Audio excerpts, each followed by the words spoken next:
Hello everyone, मैं self Rahul Bhattacharya और आज की वीडियो में हम एक नए लेक्चर के साथ स्टार्ट करेंगे। पिछले वीडियो में हमने मेनली ये पढ़ा था कि हमारे एंगुलर मोमेंटम क्या होता है, एंगुलर एक्सेलरेशन क्या होता है, फोर्स, वेक्टर्स, इन सब की चीज़ों के बारे में डिस्कस किया था। इस वीडियो में हम मेनली थोड़ा सा आगे पढ़ेंगे वही थ्योरी ऑफ मशीन्स के कोर्स के बारे में। थ्योरी ऑफ मशीन का इस पार्ट में हम पढ़ेंगे टॉर्क, कपल और moment of inertia, radius of gyration और उसके कुछ बहुत न्यूमेरिकल सॉल्व करेंगे। ठीक है, तो इस वीडियो में कुछ और चीज़ सीखने को मिलेगी। तो इससे सबसे पहले मैं अपने बारे में बता देता हूँ। मैं सेल्फ राहुल भट्टाचार्य, मैं एक फाइनल ईयर इंजीनियरिंग स्टूडेंट हूँ जेबी नॉलेज पार्क कॉलेज में।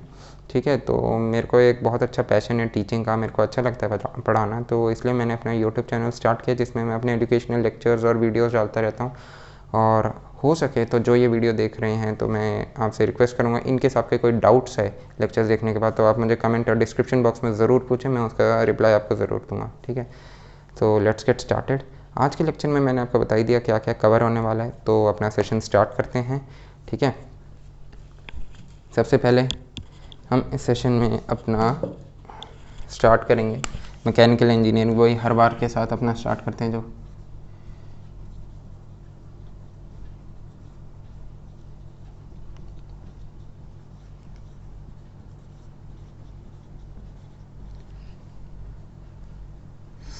स्पेलिंग की भी ना, मैकेनिकल इंजीनियरिंग और पढ़ क्या रहे हैं, थ्योरी ऑफ मशीन्स।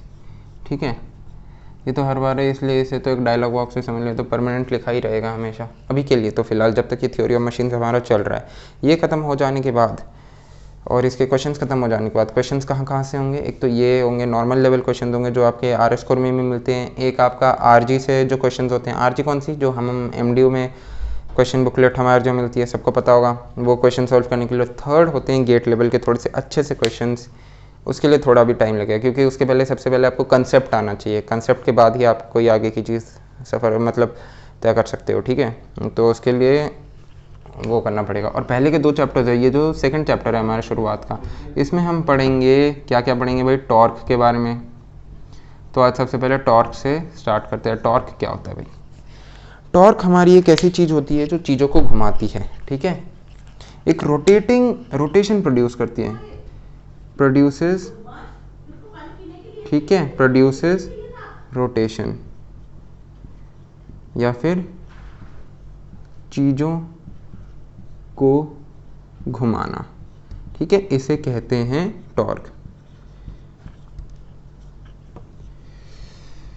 टॉर्क क्या होता है? जो चीज़ों को घुमाता है, एक ऐसा फोर्स जो एक ऑब्जेक्ट पे लगता है जिससे कि चीज़ें घूमने लगती हैं। मान लो एक ऑब्जेक्ट है ये, ठीक है, ए और बी, एक सेकंड, ए और बी, इस पे फोर्स लग रहा है F1।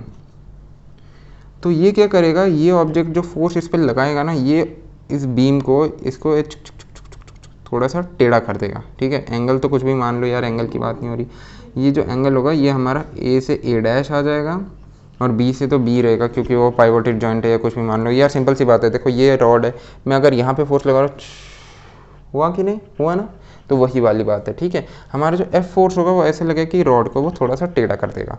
अब टॉर्क का मतलब क्या होता है भाई? ठीक है, टॉर्क का मतलब तो हम समझ गए, जो चीज़ों को घुमाती है, एक उसके सेंटर के अबाउट एक रोटेशन सी प्रोड्यूस कर देती है। इसका फॉर्मूला क्या होता है भाई? Torque is equal to F cross R is equal to I alpha. F is equal to हमारा, एफ क्या होता है? F is equal to force being applied on the body, R is equal to perpendicular distance. ठीक है, F cross R perpendicular distance, यानी कि अगर ये बॉडी पे अगर फोर्स लग रहा है, ये अगर फोर्स लग रहा है तो ये जो डिस्टेंस है ना, ये यहाँ से लेके ये एंड बॉडी तक, जहाँ से भी फोर्स नाप रहे हो, अगर यहाँ से नाप रहे हो तो ये डिस्टेंस नापोगे, और यहाँ से नाप रहे हो, ए पॉइंट से नाप रहे हो तो ये डिस्टेंस नापोगे, बी पॉइंट से नाप रहे हो तो ये डिस्टेंस नापोगे। तो ये जो हमारा पॉइंट है पूरा, इसे कहते हैं परपेंडिकुलर डिस्टेंस। परपेंडिकुलर डिस्टेंस ये यहाँ से, इस पॉइंट से लेके यहाँ तक जो पूरा डिस्टेंस है, इस x को कहेंगे हम परपेंडिकुलर डिस्टेंस। ठीक है, F cross R is equal to I. I क्या होता है हमारा? Moment of inertia of the body. Moment of inertia यार किसी भी फोर्स पे जो लग रहा है, किसी भी बॉडी पे जो लग रहा है, उसका मोमेंट ऑफ इनर्शिया क्या होता है? मोमेंट ऑफ इनर्शिया वैसे तो हम मेनली रॉड का ही लेते हैं, क्योंकि टॉर्क जो होते हैं मेनली नहीं स्फीयर्स पे भी होते हैं। जैसे आपने 11th में क्वेश्चन किए होंगे कॉम्पिटिटिव लेवल की, कि अगर एक स्फीयर ऐसे चल रहा है, यहाँ पे एक ब्लॉक है, तो उसे F कितना फोर्स दिया जाए कि वो इसको ओवरकम कर ले। तो इसके लिए हम ऐसे रेडियस बनाते थे, इसका हाइट हम h लेते थे, ठीक है। तो ये हाइट अगर ये पूरी हमारी r है, ये जो पूरी है ये r है, इतनी सी क्या है h, तो ये क्या होगी r माइनस एच। फिर F cross R is equal to I alpha. Torque के क्वेश्चन जो लगाते थे, ध्यान आया कुछ? वैसे ही क्वेश्चन हम यहाँ पे भी करेंगे। तो लेट्स गेट स्टार्टेड।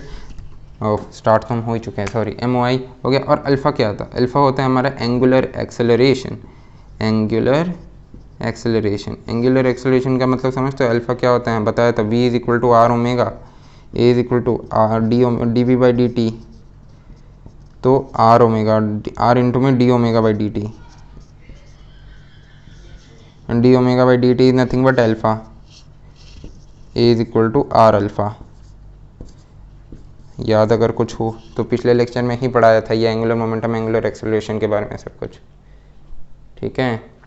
तो इसके बाद ये होता है टॉर्क। टॉर्क क्या होता है? एक ही चीज़ है, यानी कि मेरा बोलने का मेन मकसद ये है, टॉर्क क्या होता है? एक ऐसा फोर्स जो बॉडी पे लगता है, जो चीज़ों को घुमाता है, ठीक है। तो इसलिए इसमें अच्छा हाँ, इसमें कोई सूडो फोर्स का चक्कर नहीं है, ये ध्यान रखना। ये अगर एक बॉडी है, चाहे ऐसे फोर्स लग जाए, ऐसे फोर्स लग जाए, F1 F2 सेम साइड भी फोर्सेज हो सकते हैं, F3, ठीक है, ऐसे भी फोर्सेज हो सकते हैं, या फिर ऐसे भी हो सकते हैं, F1 सिंगल फोर्सेज भी हो सकते हैं, ऐसे अलग अलग डिस्टेंस पे भी हो सकते हैं। अब अगर मैं कपल पे हूँ, ठीक है, टॉर्क का तो हमें समझ में आ गया, बट अगर अब मैं आऊँ कपल पे, ये तो हमारा फॉर्मूला पता चल गया ना, F cross R is equal to I alpha. अब सेकेंड बात, अगर मैं आऊँ कपल पे, कपल क्या होता है? कपल यानी कि इक्वल एंड ऑपोजिट। कपल का मतलब समझते हो? Couple normal language, layman language में क्या होता है? पेयर, है ना। कपल माने पेयर, मैं दूसरे वाले कपल की बात नहीं कर रहा, कपल माने पेयर। पेयर यानी कि पेयर ऑफ स्ट्रेट लाइन दिया ऐसे कुछ, ये ऊपर जा रहा है ये नीचे, यानी कि pair of equal and opposite force. अगर ये बार है AB, तो एक फोर्स अगर यहाँ लग रहा है तो एक फोर्स यहाँ लग रहा है, और ये अगर +5 लग रहा होगा, ये -5 लग रहा है, यानी कि F1 is always equal to minus of F2 in this case. Couple क्या होता है भाई? हमारा कपल एक ऐसा फोर्स होता है जो हमारी किसी भी बॉडी पे लगता है, but equal and opposite forces का। यानी कि एक अगर प्लस डायरेक्शन में लग रहा होगा तो दूसरा हमेशा माइनस डायरेक्शन में, और उसी सेम मैग्नीट्यूड का बट ऑपोजिट साइन का। एक बॉडी को इस साइड टर्न कराने की पूरी कोशिश कर रहा होगा तो दूसरा उसे ऊपर उठाने का, मतलब टोटल रोटेशन कराने का ही टर्न कर रहे होंगे।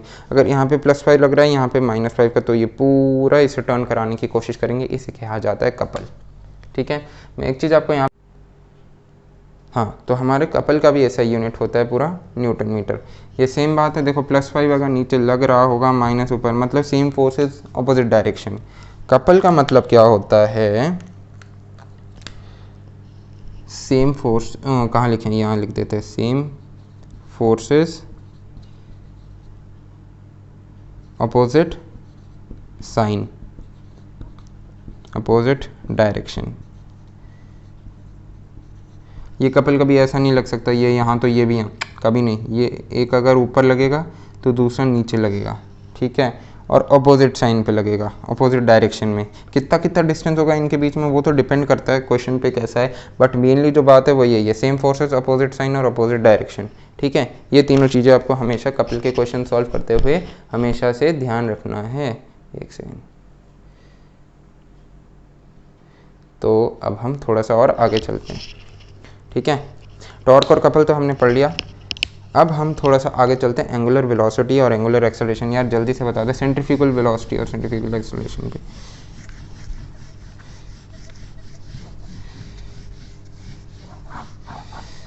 इसमें ज़्यादा टाइम नहीं लगेगा क्योंकि पिछले चैप्टर में मैंने आपको बता दिया था।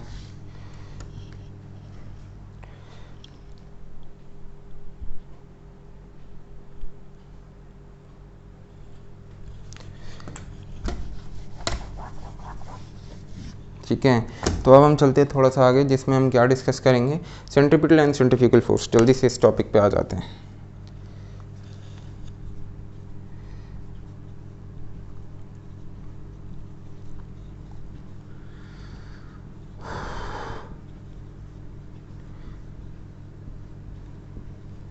सेंट्रीपिटल एंड सेंट्रीफ्यूगल फोर्स क्या होते हैं भाई, मैं तुम्हें दोबारा बता देता हूँ जल्दी से। एक सर्कल है, रेडियस है r, ठीक है, वहाँ पे एक पार्टिकल ऐसे ट्रैवल कर रहा है, उसका एक 3 तरह की वेलोसिटी होती है उस पार्टिकल की।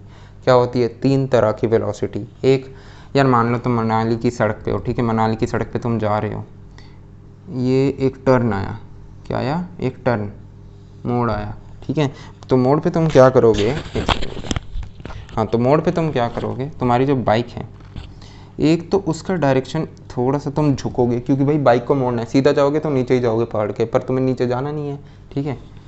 तो थोड़ा सा तुम्हें सेंटर की तरफ मुड़ना पड़ेगा कि हाँ भाई मैं बाइक मोड़ रहा हूँ। एक तुम्हारी वेलोसिटी सीधी होगी, और एक जब तुम मोड़ोगे एक फ्रिक्शन फोर्स एक्ट करता है, ठीक है। एक होता है हमारी ये वाली एक्सेलरेशन, एक से क्या हो रहा है, हाँ, एक होती है हमारी ये वाली एक्सेलरेशन a1, एक होती है a2, और ये हमारी खुद की वेलोसिटी जिससे हम आगे बढ़ते हैं। तो एक हमारा सेंटर की ओर जाता है, एक हम सीधा जाते हैं, और एक हमारी यहाँ की ओर जाती है, ठीक है। ये चीज़ हमेशा ध्यान रखना, एक सेंटर की ओर जाती है, एक हम सीधा हमेशा वेलोसिटी के ये सीधा इस डायरेक्शन में जाते हैं, और एक इस डायरेक्शन में, a1 a2। a1 क्या होता है? a1 इज इक्वल टू, ये हमारा लॉ है यार, ये मतलब साइंस नहीं कह रही है, प्रैक्टिकल लाइफ कह रही है। क्यों कह रही है? अगर तुम गाड़ी चला रहे हो यार, कोई मोड़ आ रहा है, तो मोड़ में तुम ऐसे मुड़ोगे नहीं कि तुम सीधा निकल जाओगे ऐसे करके। मैं मतलब टार्सन थोड़ी ना, तुम्हारे लिए पैराशूट थोड़ी ना खुलेगा बाइक से, ऑब्वियसली नहीं खुलेगा। तो तुम हमेशा तुम्हें गाड़ी को मोड़ना ही पड़ेगा, और जब तुम गाड़ी को मोड़ोगे तो तुम्हारा जो एक एक्सेलरेशन होगा वो सेंटर की तरफ लगेगा, ठीक है। कि यार तुम अपने बॉडी का जो भार होगा वो तुम इस डायरेक्शन में लगाओगे, ठीक है। इस डायरेक्शन में क्यों? हमें भाई बाइक मोड़नी है, तो तुम थोड़ा सा अपनी बॉडी का भार इस डायरेक्शन में लगाओगे, जिससे तुम्हारा थोड़ा सा यहाँ पे जाएगा वेट, और वो एक एक्सेलरेशन सा क्रिएट करेगा। और जो तुम अपनी बाइक को यहाँ मोड़ोगे, उस फोर्स को कपल करने के लिए यहाँ पे एक फ्रिक्शनल फोर्स लगाया जाएगा, ठीक है। बट कई बार ऐसा भी होता है कि यार a1 और a2 बराबर होते हैं। कब होता है? जब वेलोसिटी स्टेडी होती है, ठीक है। मतलब इसका मतलब समझ पा रहे हो? देखो, सबसे पहले मैं तुम्हें a1 बता देता हूँ। a1 is equal to centripetal force, जो सेंटर की तरफ लगता है, centripetal force a1, sorry centripetal force नहीं है, सेंट्रीपिटल एक्सेलरेशन है a1 ना, centripetal acceleration in a is equal to v square by r and f1 a1 f1 क्या होगा? m a होता है ना, तो ये क्या होगा? m v square by r। f1 is equal to nothing but m v square by r। On the second hand a2 क्या होगा? a2 हमारा normal acceleration, a2 is equal to centrifugal acceleration, a is equal to dv by dt। तो f2 क्या हो जाएगा? m dv by dt। बस simple सी बात है, ठीक है। ये क्या होता है? a2 जो तुम्हारी बॉडी का भार जो तुम मोड़ोगे, ठीक है, ये क्या होता है? एक स्टेबल वेलोसिटी का केस होता है। और मान लो तुम बहुत ही तेज़ी से गाड़ी चलाते आ रहे हो, ये क्या था? 40 की स्पीड के पे केस था कि तुम आराम से गाड़ी मोड़ लोगे। बट एक चीज़ बताओ, अगर तुम एक मोड़ है, डेड एंड है, और तुम 80 की स्पीड पे गाड़ी ऐसे डायरेक्शन में ला रहे हो, तो क्या वो इतनी आसानी से मुड़ जाएगी, या फिर बिल्कुल कोने पे जाके मुड़ेगी? ठीक है, मुड़ेगी भी कि नहीं क्या पता भाई, नीचे जाओगे कि क्या होगा वो नहीं पता। बट मैं तुमसे एक सवाल पूछ रहा हूँ, कॉमन लाइफ, ये साइंस का क्वेश्चन नहीं है, प्रैक्टिकल लाइफ डीलिंग का क्वेश्चन है कि तुम यहाँ पे मुड़ पाओगे नहीं पाओगे। तो यहाँ पे जो ये वाला तुम्हारा एक्सेलरेशन होगा ये बहुत कम होगा। खुद सोचो ना यार, तुम्हें यहाँ पे मुड़ना है और ये तुम्हारा एक्सेलरेशन a1 है, ये तुम्हारा बाहर का है, ठीक है, ये एक F1 फोर्स लग रहा है तुम पे और एक F2 फोर्स लग रहा है, तो तुम्हें F1 फोर्स की तरफ बहुत ज़्यादा ही झुकना पड़ेगा। पूरा का पूरा स्टीयरिंग व्हील भी मोड़ दोगे तो भी मुश्किल है, क्योंकि 80 की स्पीड पे अगर तुम गाड़ी इतनी तेज चला रहे हो और तुम्हें यहाँ पे मुड़ना है, मतलब इस वेलोसिटी से तुम्हें यहाँ मुड़ना है, तो तुम्हें ये वाला फोर्स बहुत बढ़ाना पड़ेगा, तुम्हें बहुत ज़ोर से स्टीयरिंग व्हील मोड़ना पड़ेगा ताकि तुम इस वाले फोर्स को कम कर सको। क्योंकि अगर ये वाला फोर्स बढ़ गया, ये तो तुम्हें अपने साथ ही पहाड़ी के बाहर ले जाएगा। समझ आया कुछ? ये वाला जब गाड़ी धीरे चलती है तो वो इस वाले फोर्स सेंटर की तरफ अट्रैक्ट होती है, पर जब गाड़ी बहुत तेज़ चलती है ये बाहर वाले फोर्स की तरफ अट्रैक्ट होती है। क्यों बाहर वाले फोर्स की तरफ? क्योंकि ये बाहर वाला फोर्स हमें उसके गाड़ी के उसके ही बाहर ले जाएगा, पहाड़ के बाहर ले जाएगा, और ये अंदर वाला फोर्स हमें अंदर की तरफ रखता है जिससे हम मोड़ सकें। कॉमन सी बात है यार, साइकिल मोड़ी है, कभी तुमने तेज़ चलाया तो मोड़ना मुश्किल हो जाता है ना, मोड़ना मुश्किल हो जाता है मतलब हम कट पे नहीं मोड़ पाते, हम ऐसे निकल जाते हैं। तो ये वाला फोर्स ही तो ज़्यादा हुआ, और अगर हम मुड़ जाते हैं आराम से तो ये वाला फोर्स ज़्यादा हुआ। सिंपल सी ये बात अपने दिमाग में रखनी है, ठीक है। तो ये था सेंट्रीपिटल फोर्स, सेंट्रीफ्यूगल फोर्स। अब हम चलते हैं सबसे एंटिसिपेटेड टॉपिक, सबसे मेन टॉपिक की ओर अपना, जो कि था हमारा मोमेंट ऑफ इनर्शिया।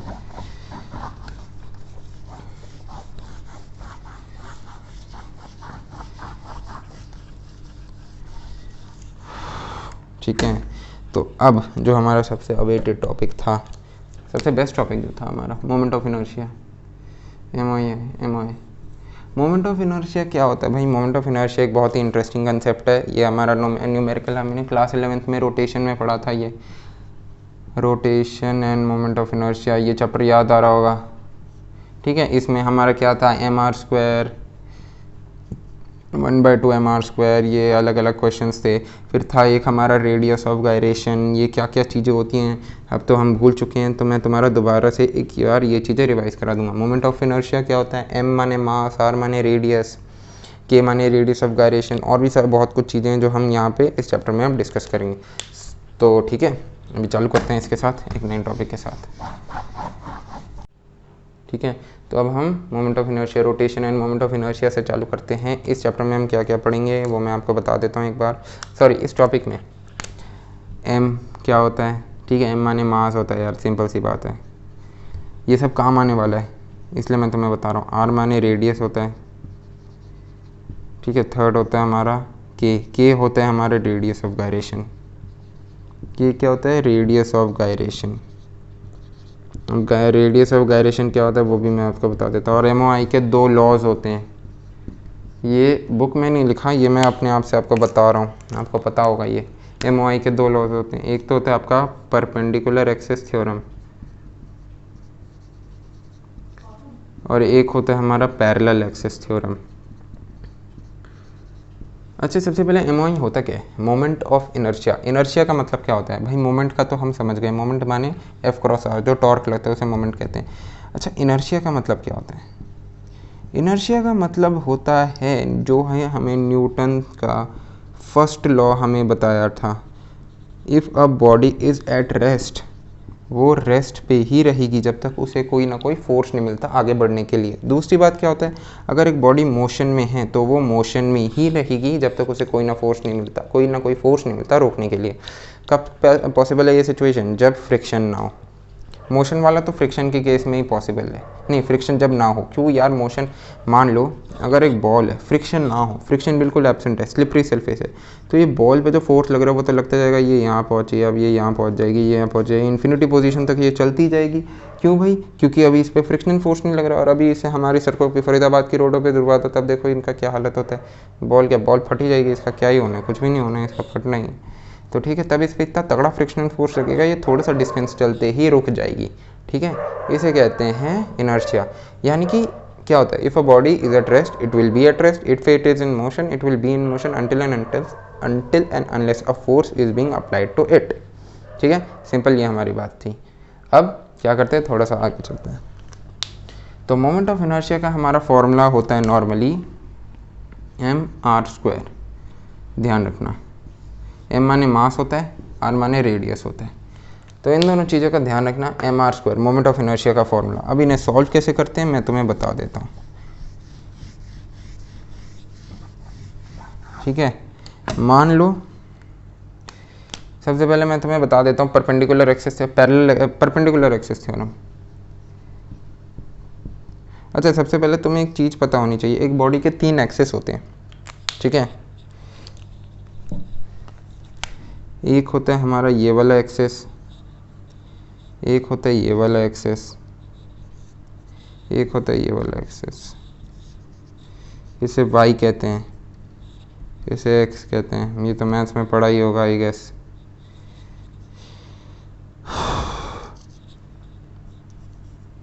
ठीक है, कुछ गलत नहीं, कुछ भी गलत नहीं है। तो ये जो बॉडी है यार परपेंडिकुलर, ये हमारा सेंटर है CO। तो परपेंडिकुलर एक्सिस थ्योरम क्या होता है यार? परपेंडिकुलर एक्सिस, अभी हम ये पढ़े ना, परपेंडिकुलर एक्सिस थ्योरम यानी कि ये जो सरफेस है इसके परपेंडिकुलर, यानी कि ये अगर सरफेस है ना, कोई भी मान लो ये अगर सरफेस है, तो इस ऑब्जेक्ट के परपेंडिकुलर फोर्स जो होगा वो, उसका जो हम मोमेंट ऑफ इनर्शिया निकालेंगे उसे कहते हैं परपेंडिकुलर एक्सिस थ्योरम। ठीक है, क्या होगा, ये जो ऑब्जेक्ट है उसके अगर हम परपेंडिकुलर में मोमेंट ऑफ इनर्शिया लगा के निकालेंगे तो इसे कहते हैं परपेंडिकुलर एक्सिस थ्योरम। ठीक है, और एक पैरेलल एक्सिस थ्योरम क्या होता है, इसके बारे में तुम्हें अच्छे से पढ़ना पड़ेगा, ये क्लास 11th में रखा था। मैं अभी के लिए तुम्हें इतना, ये पूरा मैं अगले लेक्चर में अच्छे से एक्सप्लेन करूँगा। ये परपेंडिकुलर एक्सिस थ्योरम है, ठीक है। और पैरेलल एक्सिस थ्योरम क्या होता है, ठीक है, एक बार बता देते हैं। पैरेलल एक्सिस थ्योरम अगर मानोगे,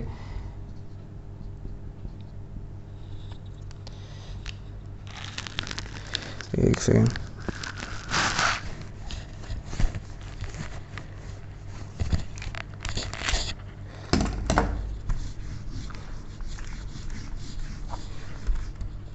पैरेलल एक्सिस थ्योरम का मतलब मान लो ये एक बॉडी है और ये अगर तुम्हें मोमेंट ऑफ इनर्शिया दे रखा है सेंटर के अबाउट, तुम्हें यहाँ के अबाउट निकलते हैं एट अ डिस्टेंस x या एट अ डिस्टेंस r या कहीं पे भी निकालना है, तुम्हें निकालना है यहाँ पे एट r डिस्टेंस पे या x डिस्टेंस पे।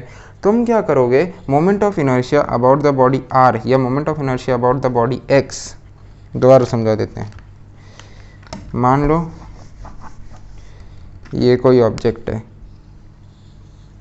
ठीक है, जो मोमेंट ऑफ इनर्शिया की लाइन है वो बिल्कुल इसके परपेंडिकुलर पास हो रही है सेंटर। ये तुम्हारा सर्कल है पर ये एक तरह से प्लेट मान लो उसके सीधे में जा रही होगी, ठीक है, उससे पास हो रही है। मान लो तुम्हें एट अ डिस्टेंस x अगर निकालना है या एट अ डिस्टेंस r अगर निकालना है तो तुम कैसे निकालोगे, r से तो यूँ जाएगी, x से यूँ जाएगी। तो मोमेंट ऑफ इनर्शिया इसे आई से डिनोट करते हैं, about the axis, x is equal to moment of inertia about the axis मतलब o प्लस में mx²। ठीक है, ये फॉर्मूला होता है, m इंटू में ये डिस्टेंस का square.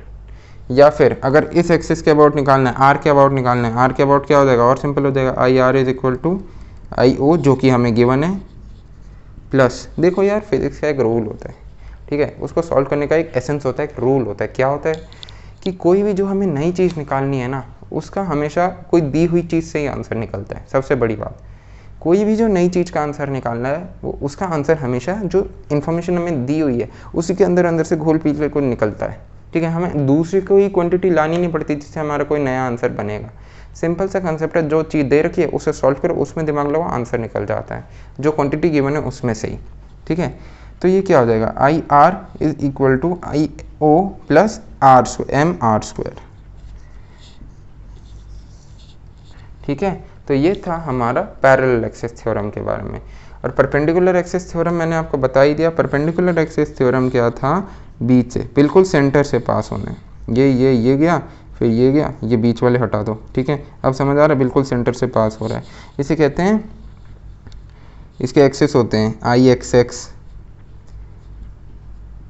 I Y Y, I Z Z, ठीक है। तो इन्हें हाफ mr² ऐसे करके इन्हें डिनोट किया जाता है, वो मैं आपको अगली क्लास में बताऊंगा। परपेंडिकुलर एक्सिस पैरेलल एक्सिस का थ्योरम का मतलब समझ गए। और मान लो ये तो हमारा था विद इन द बॉडी, अगर मैं इस लाइन को बाहर कर दूं तो क्या करोगे, उसे कहते हैं रेडियस ऑफ गायरेशन। उसी टॉपिक पे अभी हम आ रहे हैं, एक सेकेंड। ये टॉपिक जो हैं बड़े छोटे हैं पर टाइम बहुत ज़्यादा ले जाते हैं क्योंकि इसे अच्छे से समझाना पड़ता है, यही तुम्हारे आगे काम आएंगे, ठीक है। अब आ जाते हैं थोड़ा सा आगे, ठीक है, अच्छे से दिख रहा है, हाँ। तो अब हम आ जाते हैं इस पे, किस चीज़ पे आएंगे, अब हम आते हैं हमारे रेडियस ऑफ गायरेशन पे।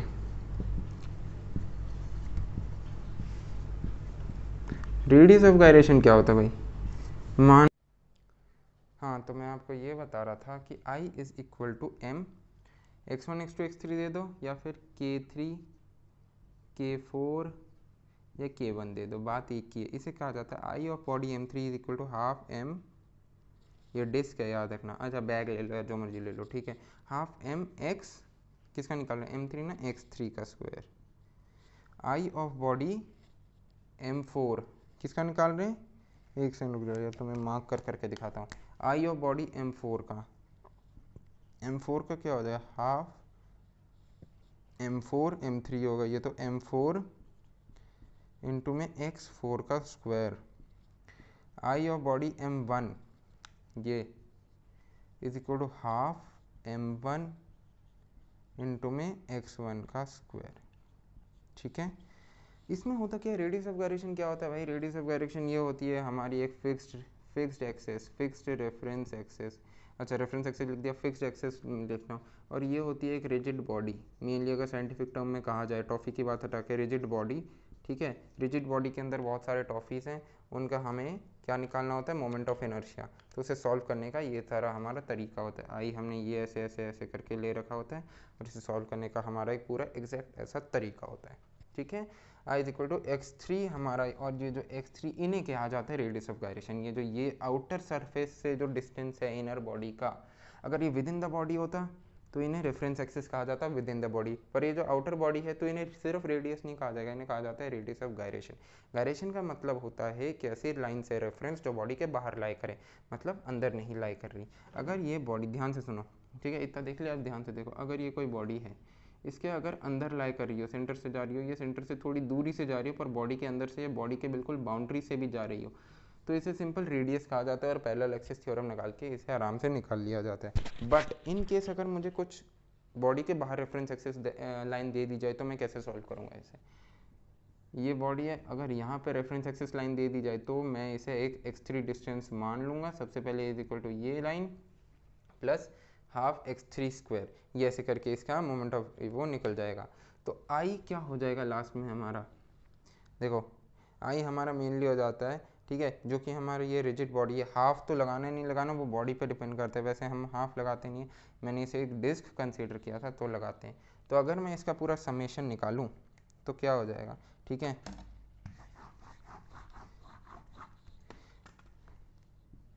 आई is equal to m1 x1 square plus में m2 x2 स्क्वायर प्लस में m3 x3 स्क्वायर प्लस में ऐसे चलता रहेगा। कहाँ तक चलता रहेगा? mn xn square. अच्छा, इसका समेशन अगर मैं लूँ, summation of I is equal to summation of I is equal to 1 से n m i x i का स्क्वायर, और एक्स आई को हम रिप्रेजेंट कर देते हैं के से, क्योंकि रेडियस ऑफ गायरेशन का सिंबल क्या होता है? के। ठीक है, तो इसे हम रिप्रेजेंट कर देते हैं के से। इसकी इंक गई यार, मुझे लगता है, कोई बात नहीं, भरवा लेंगे। तो I is equal to M K square, simple, I is equal to M K square.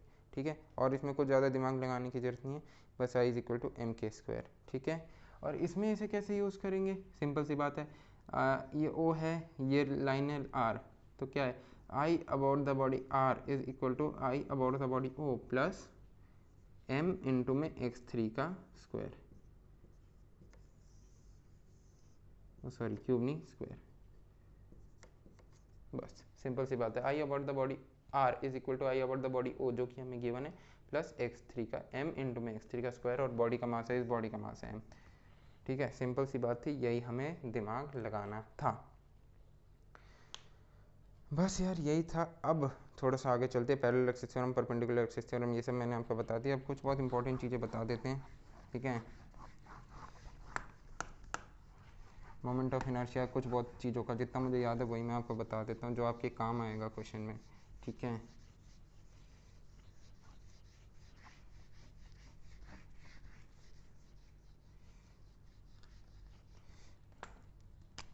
Moment of inertia सबसे पहले किसका बताऊँ? रिंग। रिंग का क्या होता है? ये होता है एम आर स्क्वायर। ठीक है, डिस्क या फिर प्लेट, डिस्क मतलब समझते हो ना, सीडी ड्राइव वाली डिस्क, या फिर प्लेट, प्लेट खाने की plate, is equal to half M R square. अच्छा, ये सारे मैं बता रहा हूँ अबाउट द सेंटर, ये भी अबाउट द सेंटर है। अगर तुम यही अबाउट डायामीटर निकालोगे तो ये हो जाएगा 1/4 एम आर स्क्वायर, ये हमने क्लास में निकाला था।